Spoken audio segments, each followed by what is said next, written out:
Hello दोस्तों, स्वागत करता हूं आपका अपने YouTube चैनल आरके क्लासेज में। दोस्तों बहुत शानदार क्लास होने वाली है ये आज की। यहाँ पे दोस्तों मैं आपको एक ऐसा संबंध निकाल के दिखाने वाला हूं जिसकी सहायता से दोस्तों यहाँ जो फिजिकल केमिस्ट्री आपकी है क्लास 12th की सेकेंड फिजिक्स में, ठीक है, उसमें दोस्तों जो भी क्वेश्चन होंगे उसमें से ज़्यादा क्वेश्चन आप बड़े आसानी से लगा लेंगे। ठीक है, तो ये दोस्तों आपके एग्ज़ाम के लिए भी बहुत ज़्यादा मोस्ट है, चूँकि आपके एग्ज़ाम में अर्ध आयु काल से संबंधित आपकी सवालें आती हैं। वो भी दोस्तों जो सवालें आपकी आती हैं वो इसी टॉपिक पे आती हैं। ठीक है, तो सबसे पहले हम लोग यहाँ पे ये संबंध निकालना सीखेंगे। उसके बाद इससे संबंधित कुछ रिलेटेड बातें ऐसी मैं आपको बताऊंगा जो कि आपके लिए बहुत ही काम की होंगी। ठीक है, तो आइए वीडियो को स्टार्ट करते हैं। तो दोस्तों यहाँ पे टॉपिक आपकी है अर्ध आयु तथा क्षय नियतांक में संबंध। दोस्तों मैं आपको पहले से बता देता हूँ कि जो अर्ध आयु होता है दोस्तों इसको T½ से दर्शाया जाता है या तो कैपिटल T से भी दर्शाया जाता है। अब दोस्तों यहाँ पे ध्यान दीजिएगा, जो क्षय नियतांक होता है इसको दोस्तों लेम्डा से दर्शाया जाता है। किससे? लेम्डा से इसको दर्शाया जाता है क्षय नियतांक को। जो अर्ध आयु होता है वो T½ से दर्शाते हैं या तो कैपिटल T से दर्शाते हैं। ठीक है, लेकिन दोस्तों थोड़ा सा मैं आपको यहाँ पे बताना चाहूँगा क्या चीज़ अर्ध आयु, क्योंकि टॉपिक को आप तभी समझ पाएंगे जब आप अर्ध आयु को अच्छे से जानते रहेंगे तो। ठीक है, तो दोस्तों क्या होता है, जैसे कि मान लेते हैं एक पदार्थ आपका है, तो हम जानते हैं पदार्थ परमाणुओं से मिलकर के बना हुआ होता है। तो दोस्तों जो रेडियो एक्टिव पदार्थ होते हैं इनमें एक विशेष गुण यह पाया जाता है कि ये सदैव अपने परमाणुओं से अल्फा बीटा गामा नामक किरणों को निकालते रहते हैं। तो क्या होता है, जब अल्फा बीटा गामा किरण निकल जाता है तो इनके जो परमाणु यानी कि जिस परमाणु से ये निकलते हैं वो परमाणु आपका नष्ट हो जाता है।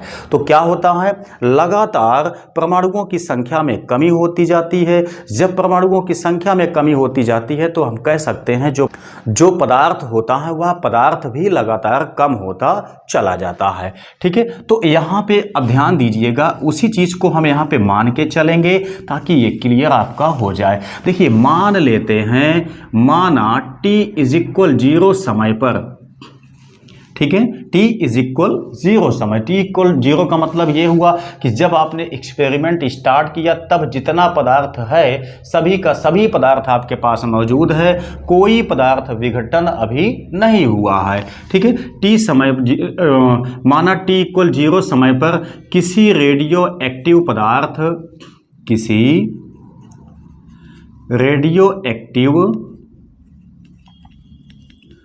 पदार्थ की कुल मात्रा, ध्यान दीजिएगा बात को, की कुल मात्रा वो क्या है दोस्तों, कुल मात्रा n0 है। ठीक है, कुल मात्रा n0 है। ठीक है, वहीं दोस्तों क्या होता है कि कुछ समय के पश्चात, मान लेते हैं कि t समय के पश्चात, ठीक है, या हम इसको लेते हैं क्या चीज़, हम यहाँ पे ta मान लेते हैं, माना t समय पश्चात ये मात्रा जो n0 थी वो क्या हो जाती है, कुछ समय पश्चात मात्रा या परमाणुओं की संख्या n हो जाती है। ठीक है, n हो जाती है। पहले हमने क्या लिया हुआ था, n0 लिया हुआ था। ठीक है, उसके बाद क्या होता है, t समय के पश्चात t=0 पे आपका क्या था, वहाँ पे 0 था, और t=t मान लेते हैं ना, यहाँ पे मैं वही मानना चाहता था, t=t समय पर मात्रा जो है वो n हो जाती है, मतलब मात्रा घट जाती है।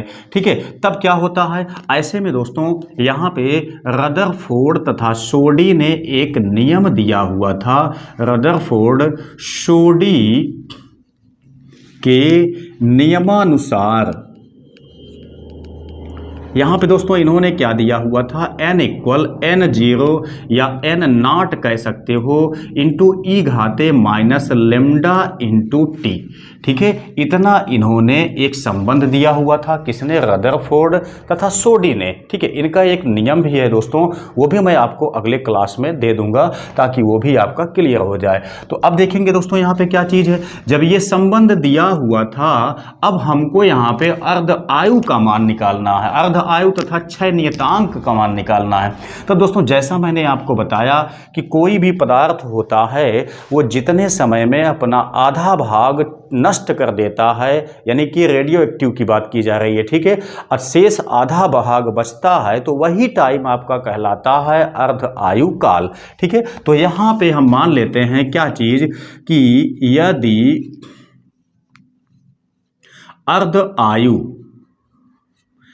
के लिए क्या मानते हैं, अर्ध आयु के लिए T इज इक्वल हम कैपिटल T मान लेते हैं, ठीक है, तथा N equal N not by 2 मान लेते हैं, ठीक है, N equal N not by 2 मान लेते हैं।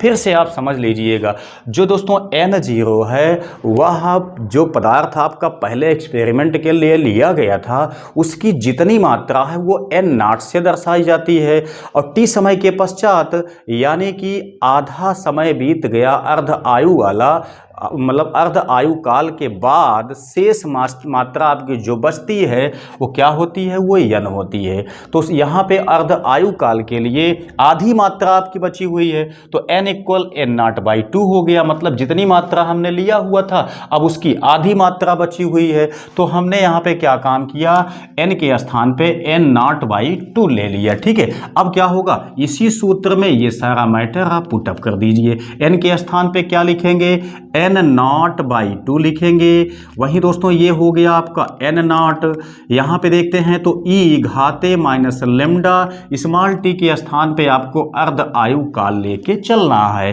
ठीक है। तो यहाँ से देखते हैं तो N नॉट आपका कैंसिल हो जाता है, यहाँ बचा कितना, 1/2 बचा, यहाँ पे क्या बचा, ई घात माइनस लेमडा टी बचेगा, ये आपका ई के घात पे है। अब देखिए दोस्तों क्या होता है, ये जैसे मान लेते हैं x घाते -5 दिया हुआ है तो इसको हम लिख सकते हैं 1/x घाते +5, मतलब अगर बटे में ले जाएंगे तो घात आपकी जो निगेटिव है वो पॉजिटिव में कन्वर्ट हो जाएगी। तो इसका मतलब ये हुआ कि इसको हम लिख सकते हैं 1/e घाते लेमडा टी, जो आपका ये माइनस में था वो प्लस में हो गया, ठीक। अब इसके साथ ही आप यहाँ से देखेंगे तो इसको हम अगर पलट देते हैं, या इससे गुणा यहाँ कर दीजिए, इससे गुणा यहाँ कीजिए, चाहे इसको पलट दीजिए, बात एक ही है। तो चलिए हम आपके आसानी के लिए इसका गुणा यहाँ पे कर देते हैं, तो ये हो गया लेमडा टी, ये आपका कैपिटल में है दोस्तों, मैंने यहाँ पे थोड़ा सा मिस्टेक किया हुआ है, इसके लिए क्षमा चाहूँगा। अब देखिए इसको हमने यहाँ पे मल्टीप्लाई किया, मतलब इसका मल्टीप्लाई यहाँ, इसका मल्टीप्लाई यहाँ, तो ये हो गया कितना, 2, ठीक। अब देखिए जब भी ई आपका इस साइड में जाएगा तो वो लॉग में बदल जाता है, तो यहाँ से लेमडा टी जब हमने यहाँ पे इसको भेजा तो ये log E2 हो जाता है, ठीक है, log लग जाता है। अब देखिए यहाँ से अगर हम देखते हैं लेमडा का मान निकालते हैं दोस्तों, तो ये log E2 बटे में आ जाता है आपका टी, ठीक है। यही है दोस्तों क्या चीज़, ये देखिए टी क्या है, टी हाफ कहें चाहे टी कहें कैपिटल में, ये दोस्तों किसको दर्शाता है, अर्ध आयु को दर्शाता है, और लेमडा किसको दर्शाता है, क्षय नियतांक को दर्शाता है। तो आपके पास क्या आ गया, अर्ध आयु तथा क्षय नियतांक के बीच में संबंध ये बन के आ गया है, ठीक। अब दोस्तों क्या होता है कि log 2 की कुछ वैल्यू होती है, क्या चीज़, log 2 इज इक्वल होता है 0.6931 होता है। log 2 का मान आप अपने मोबाइल फ़ोन से निकाल के देखिए, log 2 का मान इतना आता है, ठीक है। तो जब इसकी वैल्यू इतना होती है तब दोस्तों यहाँ पे हम देखते क्या है, लेमडा इज इक्वल, इसके स्थान पे हम इसको पुटअप कर देंगे, तो ये आपका 0.6, जैसे ये आपका था 0.6931 बटे में आपका आ गया क्या चीज़, लेमडा, बटे में आ गया आपका टी, ठीक है। तो ये दोस्तों चाहे इसको आप सूत्र मान के चलिए चाहे इसको मान के चलिए, आप दोनों से लगा सकते हैं, आंसर आपका सेम आएगा। log 2 के बाद भी आपको मान पुटअप करना पड़ेगा इतना, ठीक है। तो अधिकांश सवालों में आप इसी सूत्र का उपयोग कीजिएगा ताकि आपका बहुत आसानी से कट जाए।